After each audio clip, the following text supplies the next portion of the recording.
Hey, good evening to one and all. Good evening, and thank you so much for tuning in to the property market analysis with Colin E over there and myself, Hi. Colin Go. Hi, good evening. Thank you so much for tuning in. We're still waiting a few people to stream in. On my screen, I'm seeing Jason and Regina. They are tuning in right now. Thank you so much. Well, what's going to happen today in this episode 2 of property market analysis? I'll let Colin down there, talk a little bit more about what can we expect. But before that, for those of you who are new to this show, maybe let me just share with you why we are doing this. Yeah, so a couple of weeks ago, Colin E and myself, Colin Go, we were talking about the market, essentially the property market. And I think during this time, there are various sentiments. Like some people said that the market is going really weak, but yet there are some other people, another camp, who are saying that this is the best opportunity for us to buy.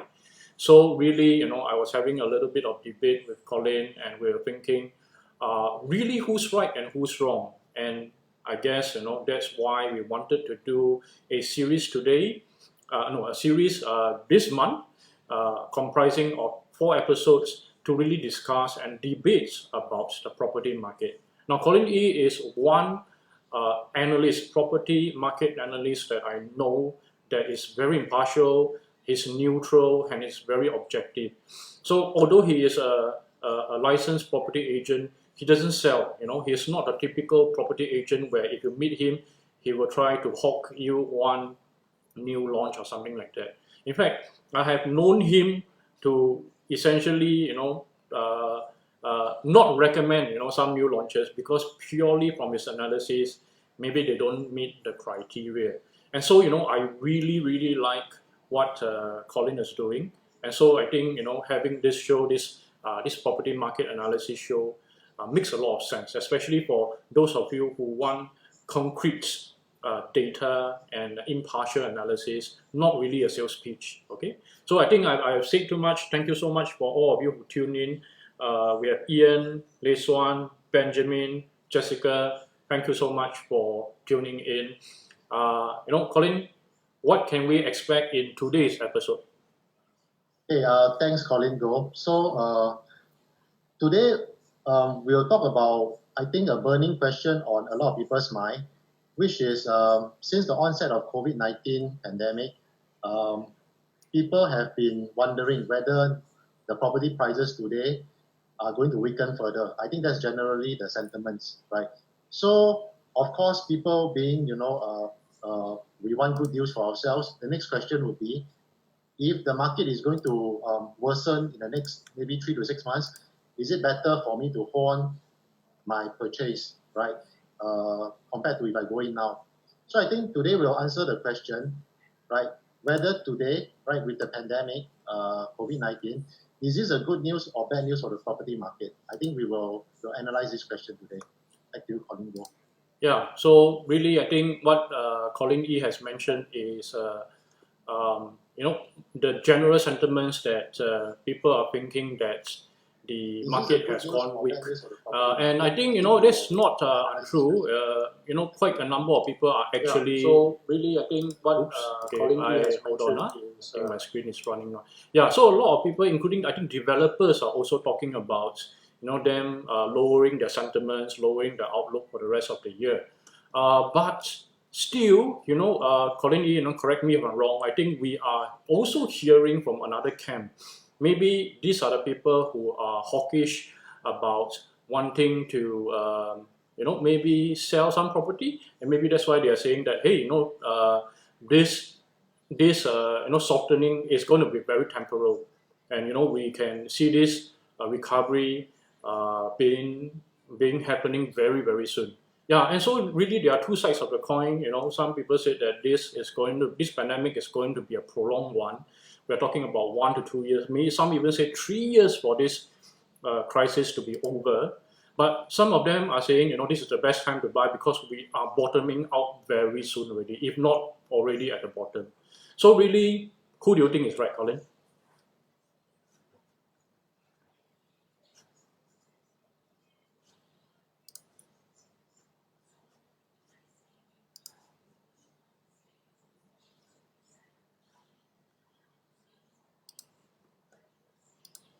question for you is that how long do you think this pandemic is going to be over?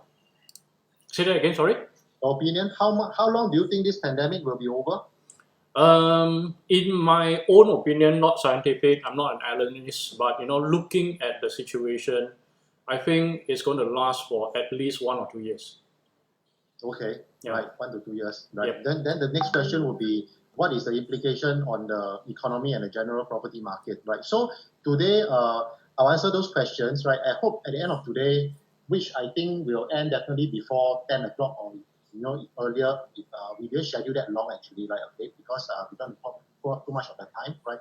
But I really appreciate everyone of you tuning in today to for me to share my views with you, right, regarding this question. So I prepared some slides today, very simple slides that I did this afternoon. So I just very quickly maybe just open up the slides so that you guys can take a look as I go along, right? Just let me get to the slides. Just give me a moment.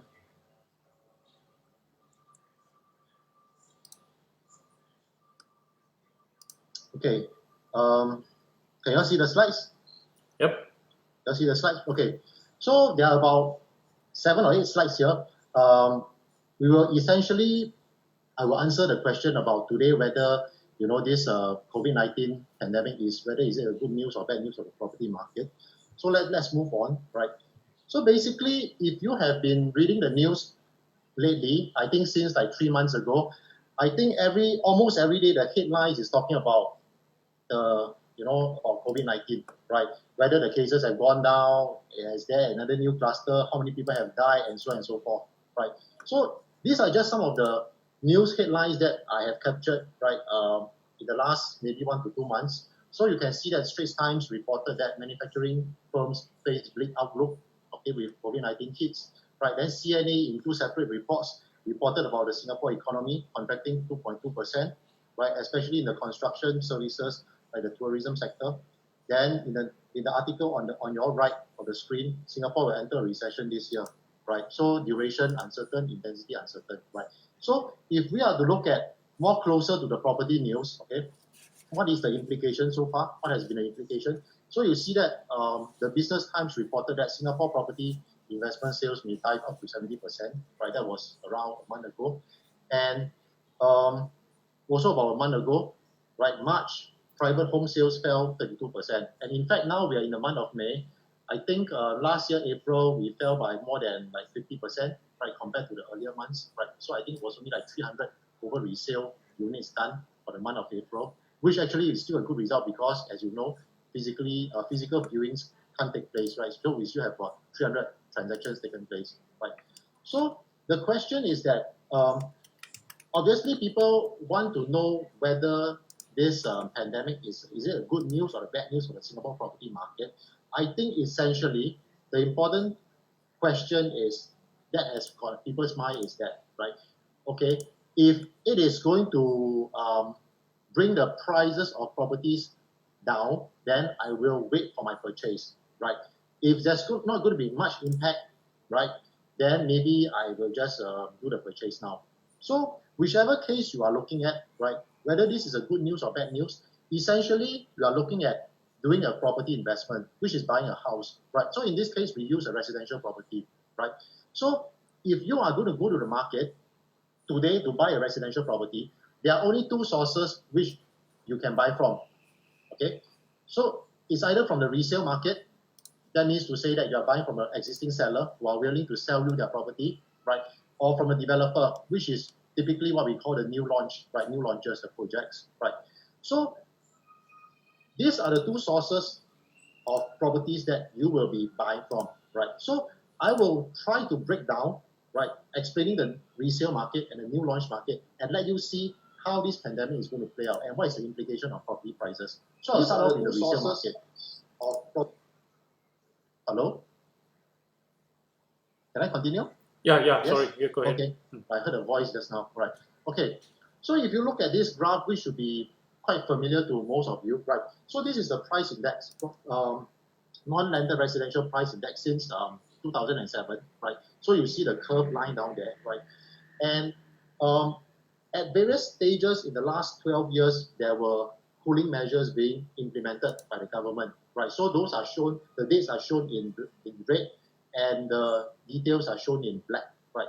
So what I want to point out to you is that if you see that from 2009 to 2013, there's generally a very sharp increase in the price.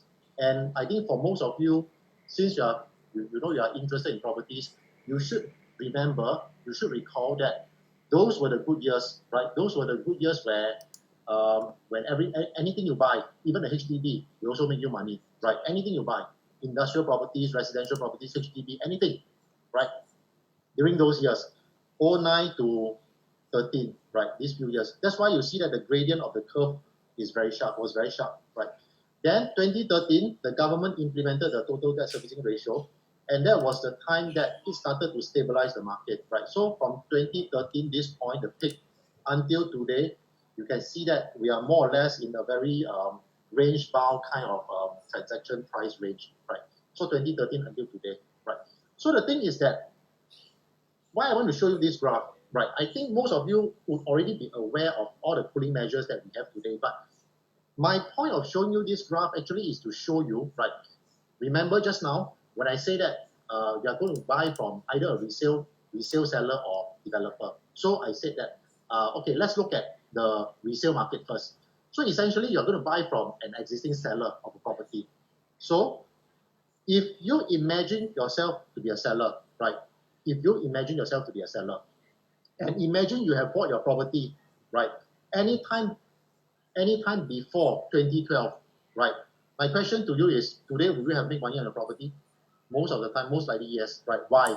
Because if it's an investment property, you have been collecting rental for the last 8 years, the rental would have run down your loan, right? Plus, there may be a bit of capital appreciation, right?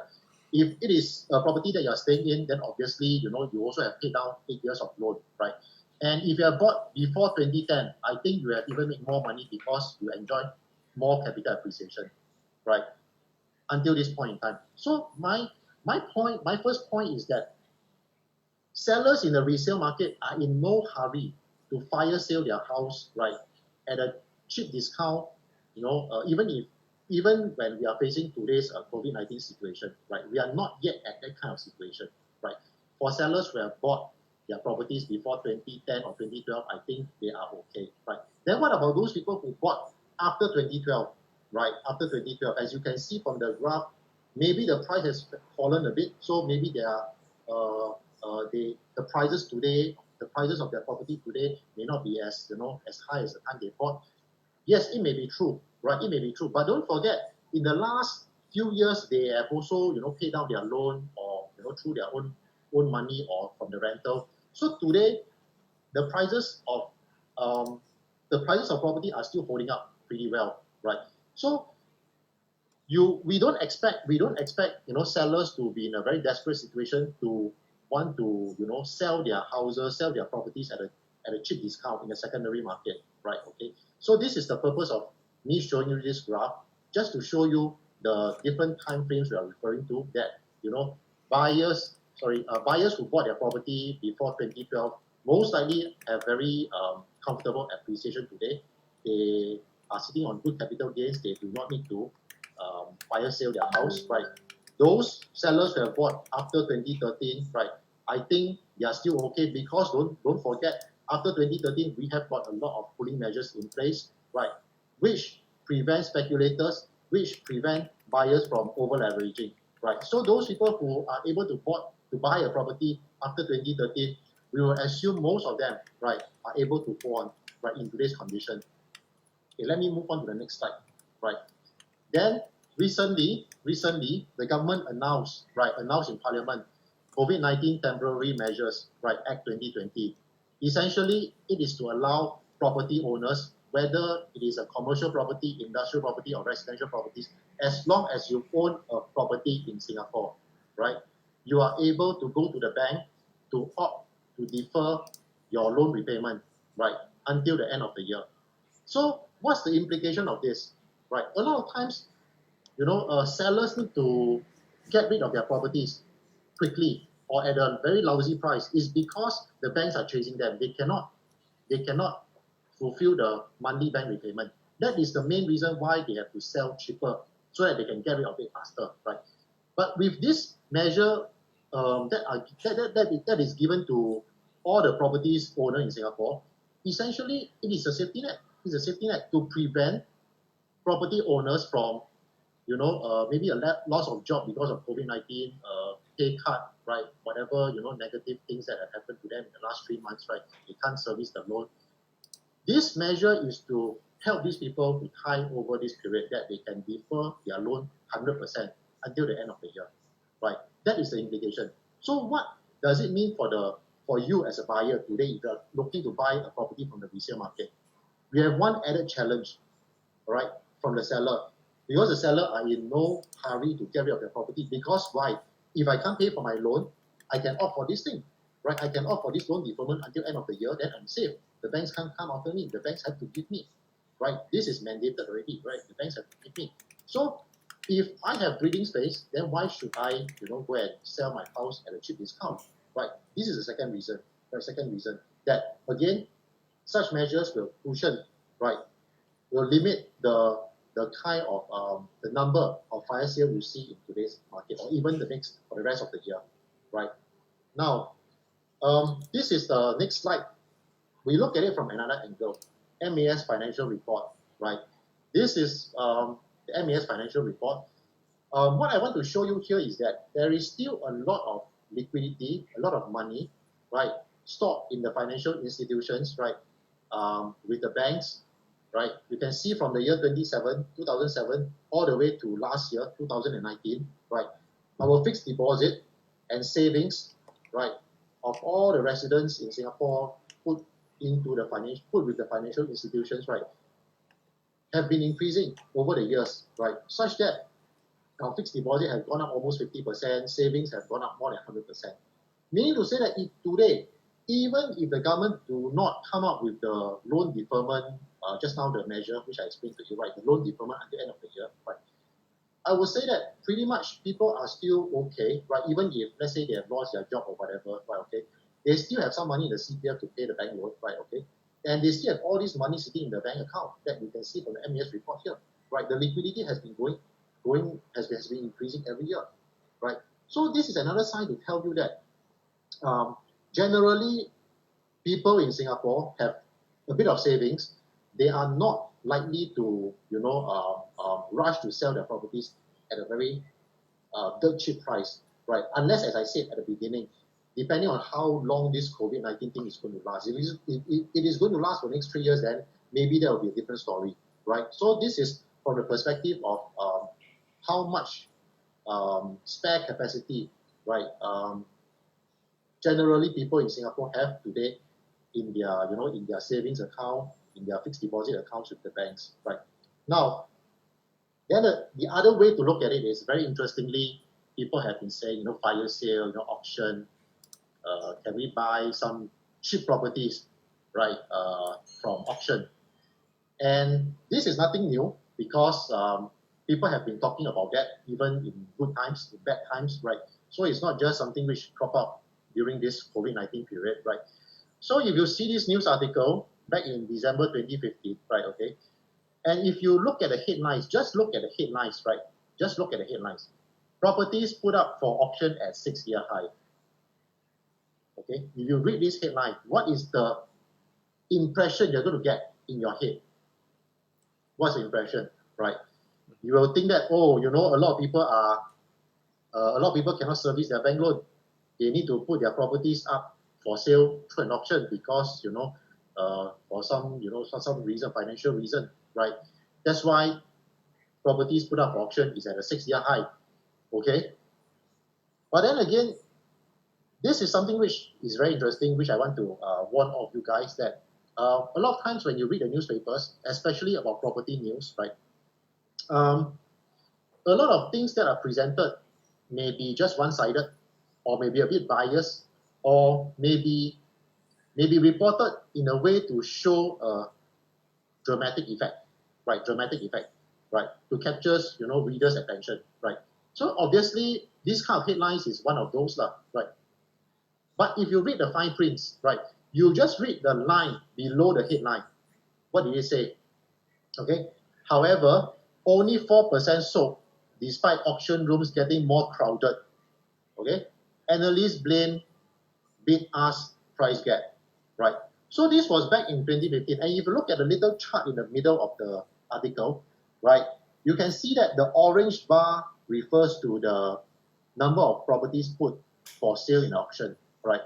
Then on the right of the orange bar, right, you see one little gray column, right, very short, right? So there are 5 bars there representing 5 years from 2011 to 2015. So if you just look at 2015, right, the rightmost bar, right, 2015 there were 796 properties being put and sold through auctions, but only 33, right, 33 were successfully sold, right, in the auction. Right, so this is the kind of representation from 2011 to 2015.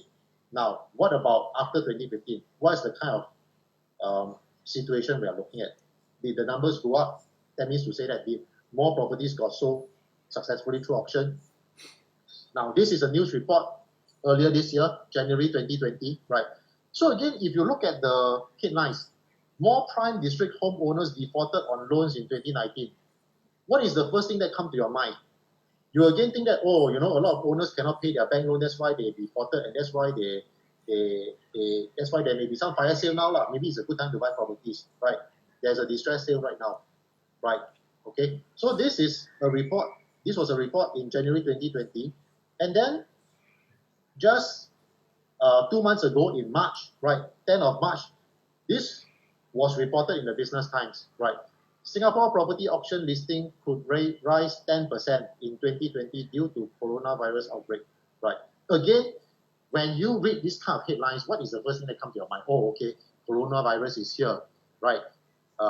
More properties being put through auction. Why? Because these people lost their job, cannot pay the bank loan, they have to sell through the auction. That's why the Business Times is reporting a rise of 10%, right?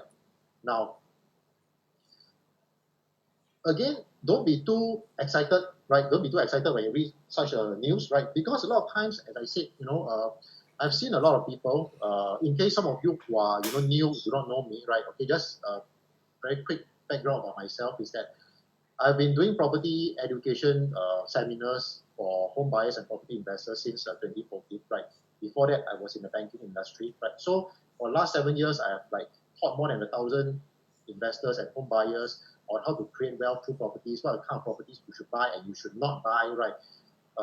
And a lot of times, people always like to mention this thing about fire sale and auction and going to auction to buy some good properties, right? So my point is this, right? If you look at 2018 numbers, right? Just now we saw 2015 numbers. What about 2018 numbers?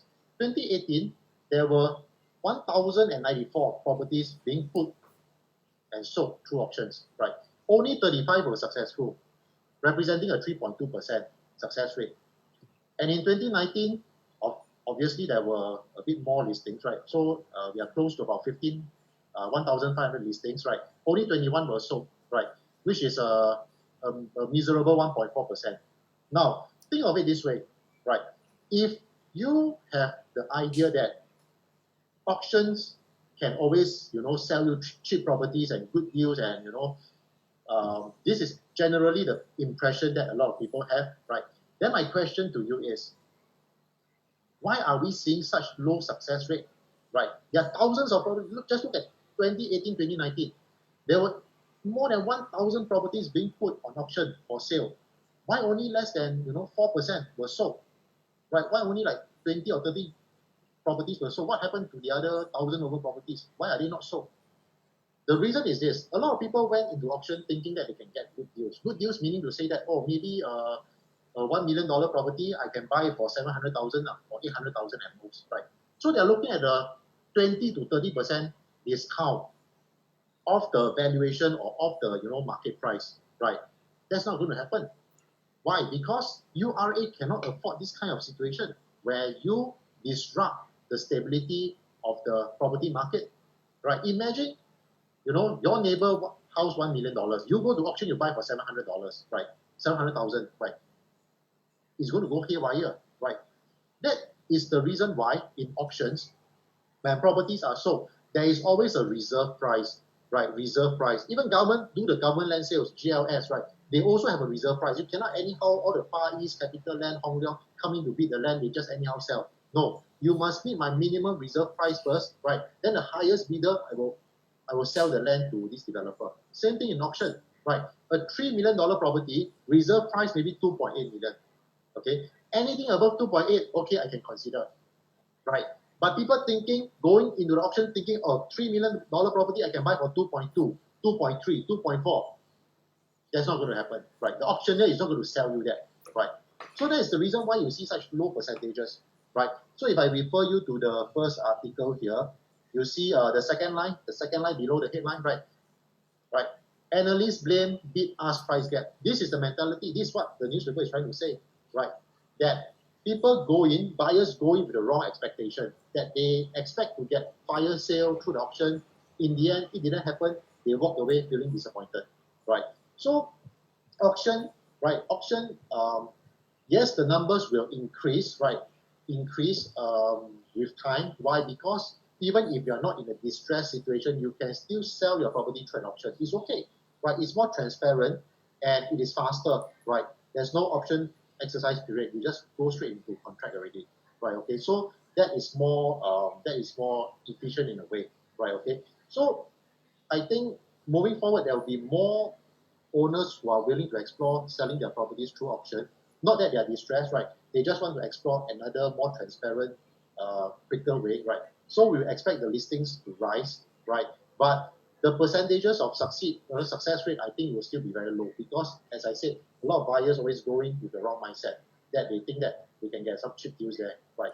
So now, if all else fail, we're still talking about resale market. We're not talking about developers here, right? Okay?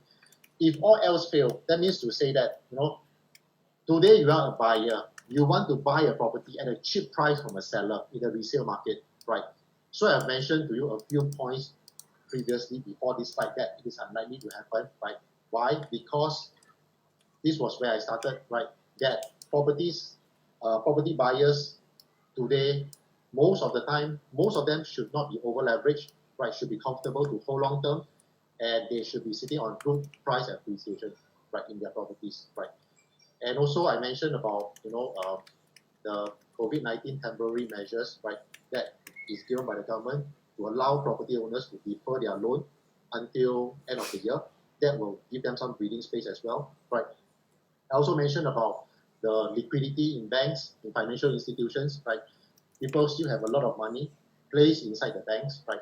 And also just now the slide about auction, right? That it is unrealistic to expect you walk in an auction and expect to get a property 40% off, right? So this is the last reason, right? That I think realistically speaking, we cannot expect the prices of properties to drop that much, right? This is the final reason why. If you look at over the years, over the last 10, 12 years, right? The government has been implementing a lot of all these cooling measures, right, on the Singapore property market. And what does this mean? This means that today, if the prices of properties really drop, let's say 20 to 30%, okay, right? That's something quite serious, right? And I think as a government, the government will not allow that to happen, right? Because most people's the largest asset is in their property, right? So if imagine today you are a property owner, you have a condo, you have a HDB, or you have three condos or 3 properties, right? Okay, right. If your property is $2 million, suddenly drop to $1.5 million, right? Will you be happy? Obviously, you're not happy. You can argue that, okay, I go and buy another property at a cheaper price. Yes. But if you are a property owner, if you have a property today, which I think most of you should have a property, right? Okay, you're either thinking of upgrading or maybe buy a second property, right? Okay, then that is also bad news for you because your equity, your value of that property that you have has gone down also, right? So in that kind of situation, what do you think the government will do, right? Right. If I ask this question today, right, maybe you can type in the comments below, right? Okay, that if there is one single cooling measure which you want the government to tweak or remove today, what will be the cooling measures, right? What will that be, right? You can just type in the comments below, right? Okay. But I can tell you, right? I know 99.9% of the people will want the government to remove the additional buyer stamp duty, right? Why? Because 80% of the people live in HDB, right? 80% of the Singapore population live in HDB. And a lot of these people cannot keep their HDB and buy a condo because of this ABSD. They cannot. Decouple, HDB does not allow you to decouple. You cannot decouple. You want, okay, sell the HDB. But some people are not willing to sell. So if government today remove the ABSD, I can tell you, condo owners, HDB owners, straight away take all their money. Just now I showed you the MES report. Take all their money, right? Easily go and buy another property already, right? And what is going to happen to the property market? The price is going to be, raised again, right? That's why today with all these cooling measures, what the government really want is this. We cannot go back to the years 2009 to 2013. Wow, this kind of increment is very scary. Every year the price jump like 5 to 10%, right? By the time 10, 15 years later, maybe your children grow up already, right? They cannot afford to buy even a HDB already, right? So what the government wants is this. I keep in place all these cooling measures here today, right? What I want is to see the property market go up, right, at the same rate as inflation, which is about maybe every year about 1-2%, 2% a year, which is okay, right? Okay, every year the price, slowly go up 2%, right? Not suddenly shoot up, right?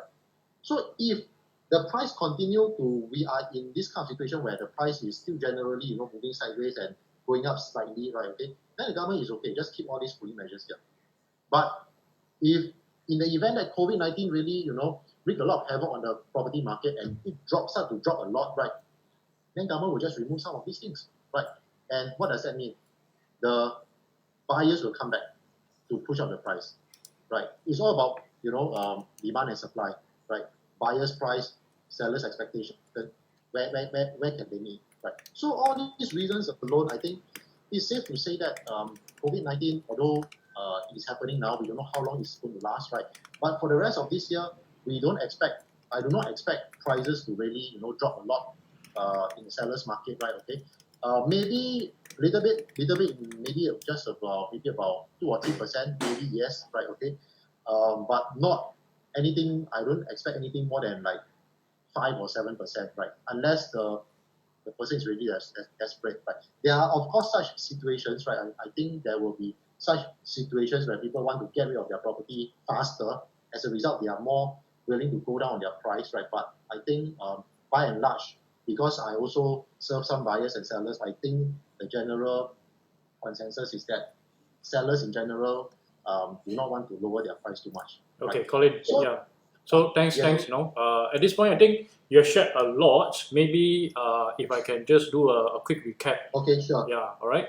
So I'm going to share, my side of the notes that I've taken, when Colin was talking. These are all real-time notes that I'm taking down here. You can see that, I'm writing down all this. It's not prepared. I have no idea what Colin was going to say. So I think what his sentiments are is really, for the resale market, really there's an unlikelihood that there will be a fire sale, regardless of whether the purchasers bought it, before 2012 or after 2013. And really, I think, this is a fact that I do agree. Sellers are not really in a hurry to sell. I myself, I have some experience in property investing as well. Really, with all the measures that are given by the government right now. So even if I want to take a break from my loan, I want to defer my loan for a few months, about 7 to 8 months, I can do it. Really, there's no impetus for me to sell my property out of desperation.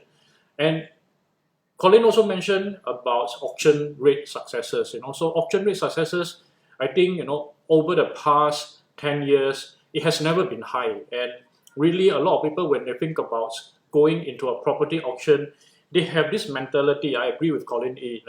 That people go in there desperate. They really must get rid of their house, otherwise, they'll be in serious trouble. But not forgetting that, in addition to just private owners going into auction to sell their properties, right, there are also financial institutions and banks selling in auctions before. So what happens is, this big players aren't really in a hurry to just get rid of the property, at a price that is well below the valuation. To them, $700,000, $3 million is nothing really. They have the holding power. And lastly, really, if we are talking about the worst case scenario in which prices of property do drop this year, the government still has the trump card. They still have the bargaining chip, because right now, Colin, if you correct me if I'm wrong, we have something like 7, cooling measures or something like that, maybe even more. Yeah. So what happens is, we have so many cooling measures. The government has so many cooling. They can slowly just release one at a time. And Singaporeans being Singaporeans, I think we are crazy about property investment, really. Since the early 2000s, we have been conditioned that property investment is the way to make an obscene amount of money.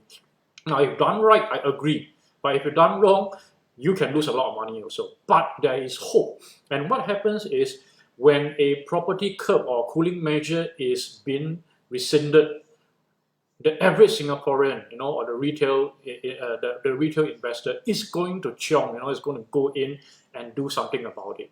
I myself am holding on to the hope that one or more of the cooling measures is being lifted, because I'm locked in. I can't do much right now, because I have a condo right now. And if I want to buy another one, what happens? I kena ABSD.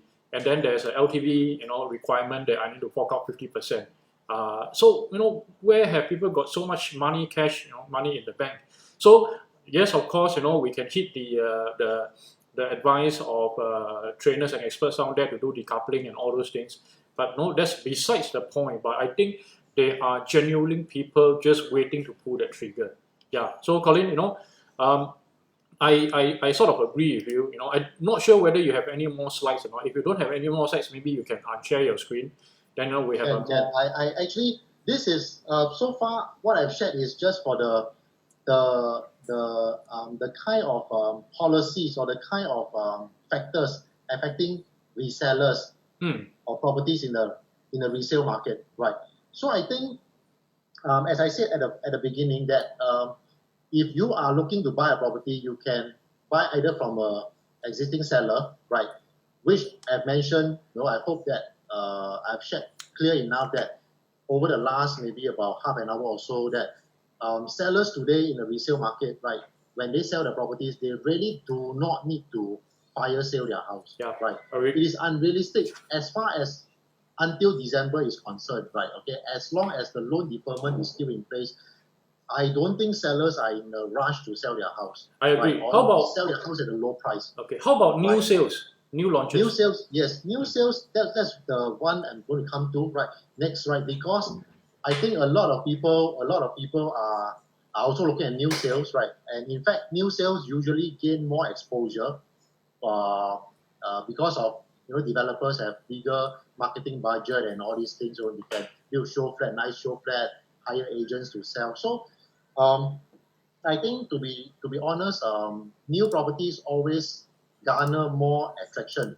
and more appeal, right? To, let's say, for yourself, if you are going to buy an investment property, right? Okay, most likely you will buy something new, right? So, developers, the question is, developers, are they going to reduce their price, right? With this COVID-19, causing so much problems, right? Now, I think the short answer is not likely. Also, right? I'm sorry to say that, right? If you're thinking that I can, agree with you that there will be some fire sale this year from the, sellers in the resale market or developers, through the price reduction or giving you huge discount, in the new launch market, then I'm sorry to disappoint you. But that is my style. I don't want to, paint you a nice picture and then in the end, I cannot deliver or the so-called the promise or whatever, the nice picture is broken, right? Okay. I just want to tell you, right, very realistically what I feel, right, of the market, because I do research. I also transact houses as well. I'm an agent as well, right? I teach people, and my students, the best thing is my students come back to feed me information too, right? So the thing is that there's really no need for developers to reduce their price, right? Okay, maybe should we try to play this game? Colin, go. I'm just wondering, maybe you should ask the audience to give me one new launch. Maybe you should ask anyone, just type in a new launch. Okay. And answer that new launch for them. Yeah, ladies and gentlemen, just put in one new launch down there. Just give me one new launch. Yep. Right, give me one new launch. Okay. Anyone at all? Have you seen any? Not yet. Just any new launch you can think of. Doesn't matter. Okay, I tell you what. I think we're waiting for them to key in, right? Okay. Colin, how about let's do one per bank. One per bank. Okay. Yeah. One per bank. Right. I just use one per bank example. One per bank is at 𝐿_TRUMP. Right. In case you are not aware, it's a new launch by CapitaLand. They unblocked the former the round building, the Pearl Bank apartment. Right. Okay. And then now it's being developed into another round building called One Pearl Bank. Right. So what's the selling price for One Pearl Bank? About 2005 PSF. Yeah, about right. So the thing is that will CapitaLand suddenly reduce to 2000 or 2002 PSF? Right. Unlikely. Right. Okay. In fact, I have never seen developers reducing their prices. Right. Not just this year. In the last 7 years. Right. I've not seen developers doing that. Right. Only once. Right. In one project. But I will not share which one now. Right. Over here. Right. Okay. I don't think developers will reduce their price. Why? Because you must understand, if CapitaLand bought One Pearl Bank at an en-bloc price of 1005 PSF, which is really the price they bought that property, right? They en-bloc the land. The land cost is about 1005 PSF, right? Okay. There's only so much they can go, right? Plus the construction cost, plus a bit of profit margin. They have to sell you about 2003, 2002. That's the lowest they can go, and of course they want to have some profits, right? So that's why they sell 2005, which I think is not unreasonable. But whether you think it's cheap or expensive is up to you, right? You have to respect the market, right? Whether you think that 2005 for 𝐿_TRUMP for new 99 years condo is reasonable or not is really your opinion, right? But if you see so many people buying, then what can you say, right? The thing is that they cannot anyhow lower their price because they have a cost to bear. Right, the land cost and the construction cost being the two major components of coming out of the condo, right? Okay, so the thing is, if today, because of COVID-19, the buyers are a bit slow, and sentiments are not very good, what can they do? I'll tell you, one of the things that developers will always do, the first thing they do, right, is this. You can see from the screen, right? Higher commissions for agents, right? I can tell you, money is the biggest motivation for everyone. It's true. Even for property agents, ask yourself, if you are working in a job, the job pays you 10,000 a month, right? Doing this job scope, right? Another company, say, want to hire you and do around the same job scope, right?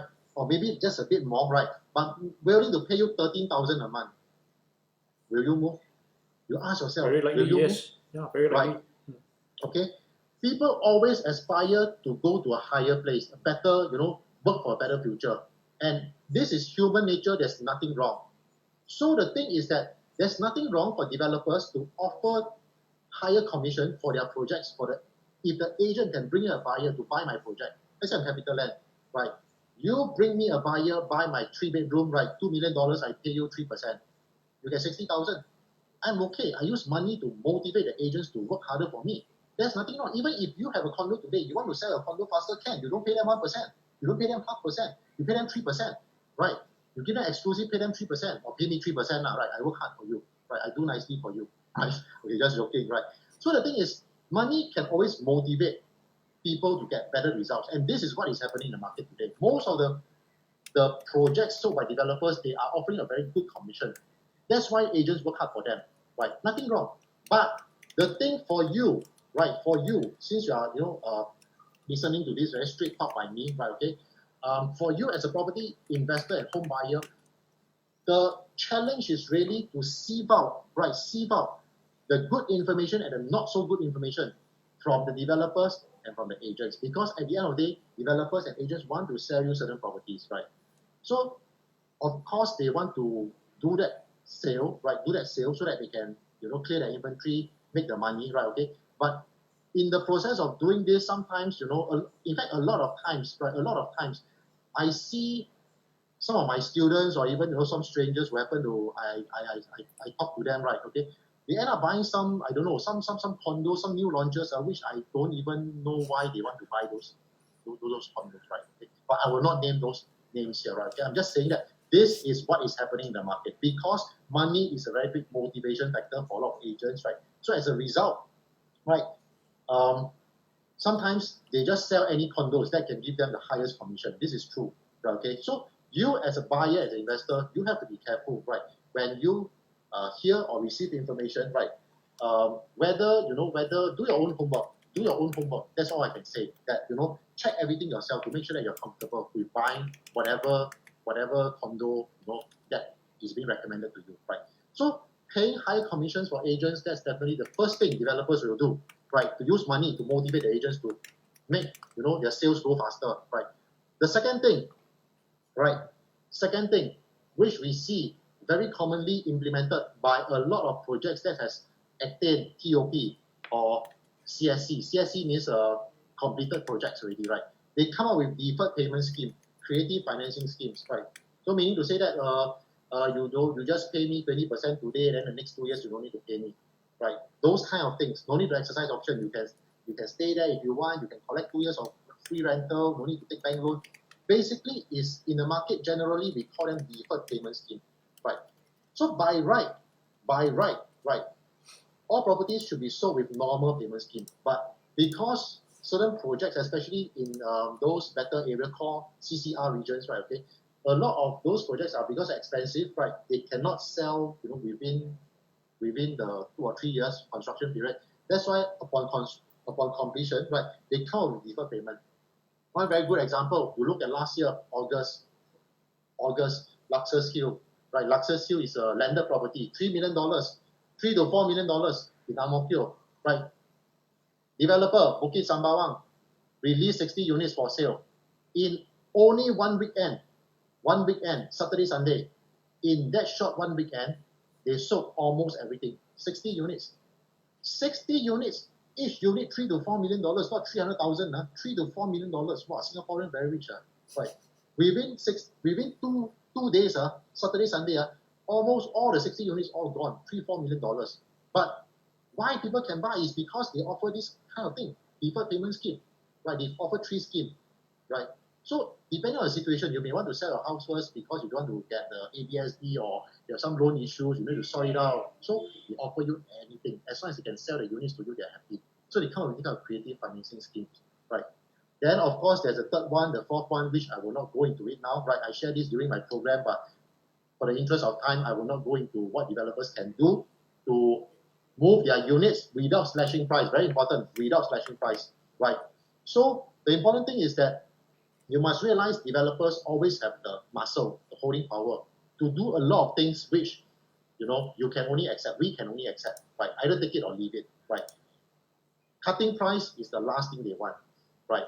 And when I mean by when I say cutting price, it really means serious deep discount, 5%, 10% off, right? No, not those kind of from time to time they give you gimmicky things like 5,000 discount, 8,000 discount, star buy unit, not those kind of things. Because why? Again, be aware of the discount trap, right? Discount trap meaning to say that developer can jack up the price and then give you back as discount. So I have to entice you to buy, right? So $1 million property, I actually raise the price to 1.1 million, and then I say, I give you back 50,000, right? So in the end, also no discount, like you actually buy at a higher price, right? So the thing is that it's really, I've never seen, to be honest with you, right? I cannot remember a single project which the developer gave very serious discount in the past or even COVID-19, right?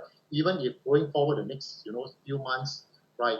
I also don't think the developers will do that because it affects their bottom line, right? Now, then in the latest news report that came out, I think last week, right? Even the finance ministry has to step in to allow developers another 6 months to complete their property, to complete their project, right? Because you know that just a very general background is that developers are given 5 years, right, to buy the land and complete selling everything. If not, they'll be charged the ABSD, right? Okay, so the thing is that because of the current situation where construction cannot go on, so they are affected by at least 2 months already. So the government actually give them another 6 months extension, right? So with this in place, right, honestly, developers now have got another 6 months more to, to find buyers to sell their units, right? Essentially, it means that they have more breathing space, right? So logically, why would they want to, sell their house at a very, at a deep discount? So I think for developers, really, these are all the things that they can do, right? And we really have no control, right? And what I'm seeing in total, the general thing is that resale market and new launch market, honestly, this year until December, I don't expect, right? I don't expect any serious price correction, right? So back to the question about COVID-19, is this a good news or bad news for you if you are thinking of a property purchase or property investment? I think I'll just quote this. This is my last slide, right? This Chinese word, right? So Wei Ji, I think you should be able to read this. So in times of crisis, there's always opportunity, right? And this crisis is no different from the financial crisis back in 2008, right? All the post, SARS, post H1N1, everything, I think we have been, in the last 10 years, last 15 years, we have been living through crisis, right? Okay. And in fact, one of the biggest crises, the most recent crisis I saw, that was September 2008, where Lehman Brothers were declared bankrupt, right? I was still working in a bank. I was still with HSBC, right? So I can tell you, my friend in Merrill Lynch just got retrenched, right? Sorry, Bank of America just got retrenched, right? So it was really a very gloom feeling, Before that, wow, we were having good bonus, three months, 4 months, right? Nothing, right? Nobody cared, right? But once the whole, mood start to sink in, that is a doom and gloom feeling, right? The stock market dropped by 60%. Property also went down 20% in 2008, 2009, right? But in the end, what happened? Market still recover. So my point is this, right? I always tell my students that, don't be so focused on what the market is presenting to you, right? In any kind of market condition, there is always good opportunities and maybe not so good opportunities, right? I think the challenge for you and for me, right, is that in today's context, okay, if you are going to buy a property, right, what are the ones that can potentially give you are the better ones, give you maybe good returns in the next 3 to 5 years? That is the challenge I always ask myself. Can I spot these properties, right? So some of you may have known, that 2015, I recommended my student to buy Sims Urban Oasis. 2016 was Principal Garden, right? I think these two turned out pretty well today on hindsight, right? Okay, I never bullshit one, tell you, right? You can go and ask my students, right? So the thing is, today, of course, the market situation is keep evolving. 2020, the question is, if you are to ask me, I only can buy one investment property, $1.5 million, right? Okay, which one do you think I should buy? That is my challenge already. I have to ask myself this question, right? Because I want to continue this legacy where whatever I recommend to you, maybe 4 years later, 5 years later, you'll come and thank me, right? That, oh, my property, you told me to buy this in 2020. I made 300,000, 400,000. This is the kind of thing I want, right? So the thing is that, as I said, I'm always standing in front of a screen like this, right?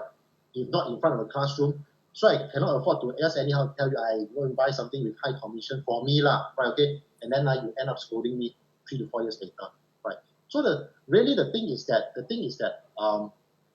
for me, I don't advocate trying to time the market, because when people ask this kind of question, right?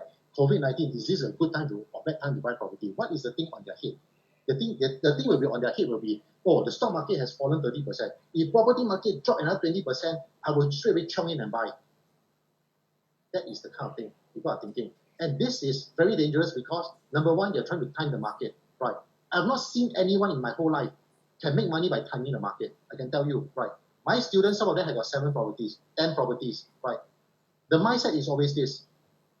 Any time is always a good time to buy properties, right? So if the crisis comes, if today we rewind back to 2009, imagine today is 2009, right? Give you one real example. 2009, okay? Lehman Brothers just collapsed. Stock market just went down 50%. Property prices went down 20%, right? Okay, a lot of people lost their jobs. Massive retrenchment everywhere. Okay, now you got some money. Will you dare to buy a property? Ask yourself. On hindsight, we are sitting down here, we may say, you know, I missed the boat, I should have done this, done that, done this, but I can tell you, if today I really rewind back to 2009, do you dare to buy? That's the question for you. I can tell you, 90% of the people will not dare to buy. Why? They are too scared to buy, too fearful already. Why? You still not scared, right? Stock market already went down 50%, you know. Every day the STI, all red one, everything is red color, right? Property price all keep dropping, right? Okay, yeah lah, I know now down 20% lah, but you scared of what? You're not scared because the property cheap, you know, right? You scared, maybe you buy, will go down further, die, right? Or you scared, you lose your job, right? Then then die how, right? Price also drop, I also lose my job. You are too fearful in that kind of environment already, I can tell you. And COVID-19 actually now, honestly, I don't know. I mean, I feel it's not as fearful as 2008, 2009. Unless this thing worsen, a lot of people get retrenched, then maybe yes, right? I'm telling you seriously, I've been through that. Been through the banking sector, right? I've seen it before, right? That nobody there to buy. Like Central Residences was launched during that time. You know Central Residences in Ang-Mo-Kio, the new condo next to Ang-Mo-Kio Hub, Ang-Mo-Kio Interchange. That is the first condo in the whole of Singapore launched above 1,000 PSF in 2009. Caveat, above 1,000 PSF, not in the Orchard Marina area. I know the sale at Marina Bay already went up to 3,000 already. Right? We are talking about the rest of the outside town area.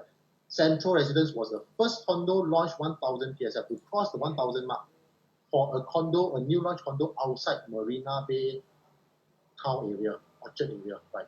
You dare to buy or not? 1,000, you know, 2009. Expensive or not? It seems expensive, right? Seems expensive, right? But you have bought, back then, you bought 1,000, okay? Today is how much? About 1,004. You make money, you still make money, right? So the thing is, if you see property as a long-term investment, you do your sums correctly, right? You do your financial planning properly, and you go through all the potential risks that can happen to you when you own the property. I think it is very safe. Even in today's situation, there is still good buys, I can tell you that, right? Okay, $1 million, you want to buy what? I can tell you. $3 million, you want to buy what? I can also tell you. Right, okay. Then we wait 3-4 years later, see whether whatever I so-called, I won't say predict but whatever I feel can make money, really make money or not. Right. So that is the kind of thing. The lesson here is, you know, how this COVID thing is going to pan out, nobody knows. How long it's going to last, nobody knows.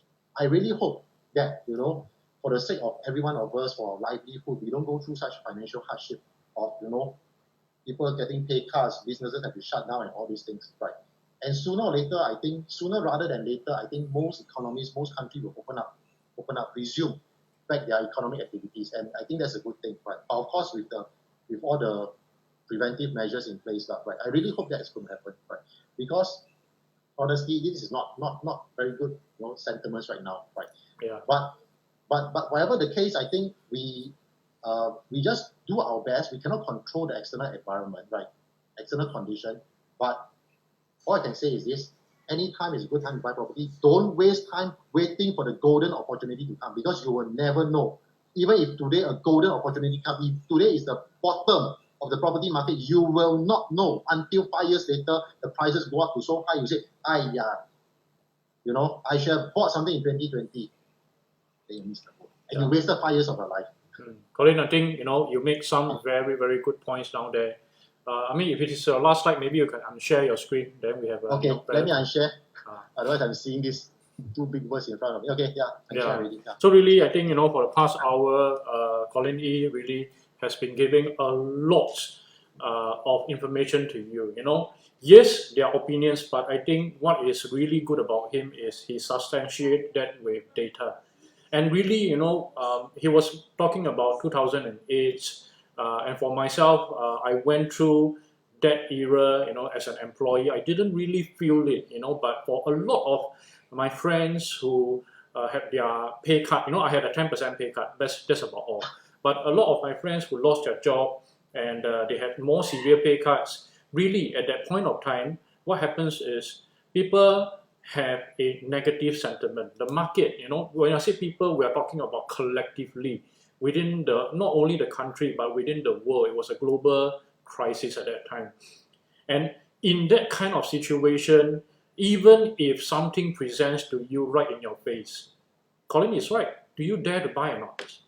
And always having the power of hindsight 2020, will allow you to see much better. But today we don't have that crystal ball in front of us. So what should we do? Should we rely on just trends? Should we rely on gut feel? Or worse, should we rely on a salesperson to tell us what to do? I guess in this kind of situation, the best thing is really go and talk to the people who have a little bit more track records and they really know what they're doing. And best of all, they don't represent a developer or they don't represent a product that they are selling. So I think, what I like about 𝐂𝐨𝐲𝐝, as I mentioned, yes, he's a property agent. He has the license to do so. But I've never seen him, go inside a new launch down there and try to, hey, buy this one up because this developer is giving me 4% commission. Now, even if, let's say, the developer is giving 8% commission, which I think, Colin, quite a few months ago, there was one developer giving this kind of crazy commission. Now, I don't think he will say, because of the commission, I want to sell that. It makes no sense means it makes no sense. What happens is, if you buy that and he earns 8%, what happens if the market, or the price for that property doesn't appreciate, or even you lose money? His reputation is at stake. So that's what I like about working with him. And if for you right now, if you think that this is the time that this crisis, this 𝐭𝐸 is giving you an opportunity, but you really don't know what to do, and you really want to remove your emotions away from the equation, I think maybe Colin, if you don't mind, can these people just PM you, have a chat with you? If they have some property in mind, do you mind sharing with them what are your sentiments about that? Is it okay?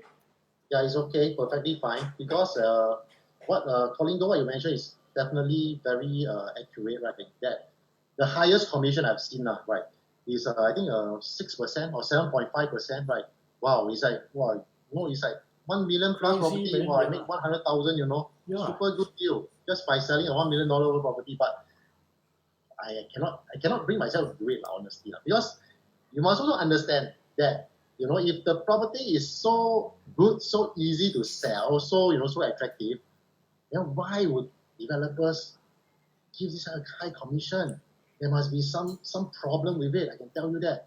But if I have a condo, right, my condo is second floor, face a rubbish bin, I know very hard to sell. Even if I drop the price, also people see already, wow, the worst feng shui, lousy facing east, sun, west, sun, whatever not, right? People also won't buy, right? What I do, I don't cut my price so much. Let's say Colin Goh, you're my agent, I pay you 2%, 3%, 3%, 3%, you help me sell, right? It's like that, right? So the thing is, depending on the projects out there, there are some better ones, some not so good ones. So I think for most people who are not so-called exposed to properties day in, day out, sometimes it's a bit hard for them to realize, see the more subtle things, right? Okay, and a lot of times they just see the surface, and that's where mistakes arises, lah. In fact, I can quote you so many examples of some not so good purchase that people I know, they bought and they come and tell me, right? And but I won't go into it now, lah, right? Yeah. So yeah, I mean, you can contact me. You can just PM me, or if you want my, I think some of you have my mobile already, so just drop me a text. And in fact, I think for some of you, I may be already working on your cases, right? But bear with me, right? Because some of you, I got to know you through some like Facebook and all these things, right? So the thing is, I have not seen you in person, but thank you very much for staying and watching me tonight. We share some stuff with you, right? So I should already know roughly what you're looking at, right? But give me some time, I'll get back to you. Yeah. Okay. I think that's all the time we have for today. We busted our 10 o'clock. Yeah, but I really think that what Colin has shared today is a lot of information. To be honest, really, to the average I wouldn't even say retail investor or aspiring investor looking to invest in something, but really for even with people with experience in investing already, what you are sharing down here is really a lot to grasp. But I think, Colin, if you have just one sentence to sum it up, to talk about today's episode, COVID-19, is it good news or bad news? How can you sum it up? The answer is, I don't know. I don't know whether is it good news or bad news. Because I always tell people, I'm not a fortune teller. A lot of my students have come and asked me, do you think ABSD will be removed soon? Do you think the cooling measures will be removed? Do you think this? Do you think that? I tell them, if you want to know all these answers, go and read the newspaper. Newspaper like to speculate on these things. But I don't like to. Good. All I care is, look at your own situation today. If today you tell me you're good enough, you have the cash and the down payment and the loan to buy a $1.5 million property, then okay, fine. Look for something 1.5 million that we think is good today that will give you that kind of, whatever kind of objective you want for the property, right? In fact, I mean, I've dealt with so many situations. I even dealt with someone who is at 49 years old employee, told me that was 5 years ago. Can you retire me, right, when I reach 55, right? And that I gave him a plan 5 years ago, 2015. And when I look back, the plan, actually, I can retire him. It really works, right? But unfortunately, the person didn't take it. I can tell you honestly. I don't need to bullshit, right? But I have all this on record, right? That I can maybe share with you another time, right? Yeah, share maybe another time. Curious, right? This is just a case study, right? So, I mean, in short, the parting word is, I don't know, right? Don't know how long this COVID is going to last because I'm not interested in answer. All I'm interested in is only two things. Number one, what can you do? Do you want to do? Right. Number two is, if you want to do, what are the good properties out there which I feel you can make money? That's it. That's all I care. Right. Okay. I won't go and bother to time the market or look for the top, look for the bottom, but we'll never find it. Yeah. So I guess in summary, right, any time is a bad time, any time is a good time. But you must really understand that, how can you spot, how can you find these gems? So regardless of whether it is COVID-19, not COVID-19, you're top of the market, the market has peaked, market has bottomed. Really, property market cannot, at least in Singapore, we cannot time it like how the stock market works. It doesn't work the same way because it's pretty regulated. There are a lot of measures. Then, developers are really cash rich. They can have a lot of holding power. And even, we're talking about the average Singaporeans down here, even if you want to buy through the resale market, the average Singaporean has the holding power as well. So it doesn't work, it doesn't coincide, the movement doesn't really coincide with the stock market, the economy. So if you want to know what are the properties that potentially you can explore with Colin, I guess that is what we're going to find out next week. So next week, our topic is, can we really find that undervalued property during this circuit breaker period? So, I think it will be a pretty interesting topic that Colin E will be sharing about next week. So today, thank you very much for all of you who are tuning in. And we are seeing a lot of names around here. Let me just give a very quick shout out. Johnny, Yen Ling, Elliot, Colin, also Colin Cole, okay, David, Joel, Jack, Thomas, Eng Hao, Jason, Merlin, Paul, Rayson, Jerain, Sean, Jessica, Benjamin, Lesuan, Ian. Wow, so the list goes on.